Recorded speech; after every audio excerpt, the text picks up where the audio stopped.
As glorious and wonderful as life can be, we have to admit that it's also broken and dysfunctional.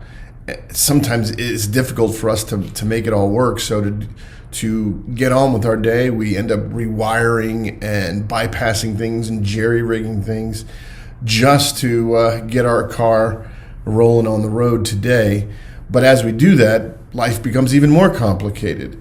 We need wisdom to navigate all of it. But the wisdom we seem to get from the scriptures, when we look at a book like Proverbs, it seems to come in bits and pieces where one thing applies in this situation, but you have to apply another idea in another situation. Or is there one idea that's tying all of God's wisdom together? And if we would remember that principle, things would be a lot easier for us. Well, in the history of science, there was a similar dynamic. Electricity, light, magnetism were all studied as if they were unrelated. But as we grew to understand those forces, we began to see that they weren't unrelated.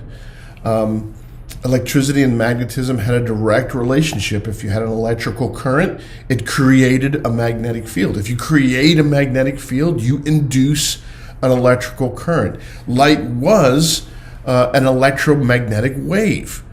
So many fundamental forces were connected, and we began to understand them as summed up in one core principle, or nearly one core principle. And we could talk about the unified field theory and how it does encompass a lot of the fundamental forces of nature. But the thing that's helpful about having a core idea is that it helps us to understand and see the world around us, helps us navigate it well. Wouldn't it be great if our walk with God were like that? Sometimes it feels a little schizophrenic. It's this, but then some contradictory ideas. But I would say, actually, that our walk with the Lord is like that. That the better we understand it, the better we understand wisdom, it's not a bunch of disparate ideas, but there's a core principle that helps us in every situation. Now, God's wisdom in the book of Proverbs, it gives us an overall view of life. It shows us that the life pleasing to the Lord is one of quiet faithfulness. The blessed life is not the one of wealth and celebrity and influence. It's one of everyday kindness and loyal friendship and sweet community. And we see very early in the book of Proverbs that trajectory. Proverbs chapter 2, for the Lord gives wisdom, from his mouth comes knowledge and understanding. Then you will understand righteousness and justice and equity, every good path. For wisdom will come into your heart, and knowledge will be pleasant to your soul. Discretion will watch over you. Understanding will guard you. And the writer of Proverbs seems to talk about these guiding principles of wisdom almost as if really they were one thing, not many different ideas. So what's the key? Well, as I look at the totality of Proverbs, I think what's at the heart of it all is this idea of moderation. Now, typically we think of moderation as, well, not too much of this, but not too little of it. Not too much, don't self-indulge. Not too little, don't be ascetic about it. But I think moderation is best thought of as self-control,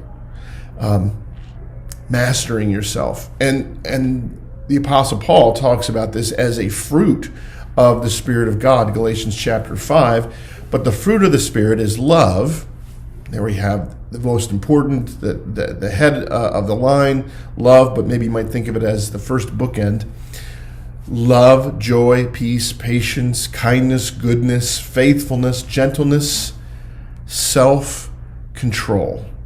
Against such things there is no law.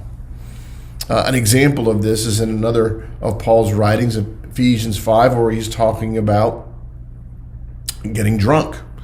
And do not get drunk with wine, for that is debauchery, but be filled with the Spirit. If we can sort of keep the metaphor going, don't be filled with spirits, like wine and hard drink, but be filled with the Spirit. It's really a question of who's governing your actions, who's in control. What is the heart of our obedience to God? Well, our heart of obedience is love to Him and love to neighbor. But the head, what guides us, is moderation, self-control. Many of the warnings of Proverbs are embodied in a father warning a child. Don't lose control of yourself. Don't lose your head.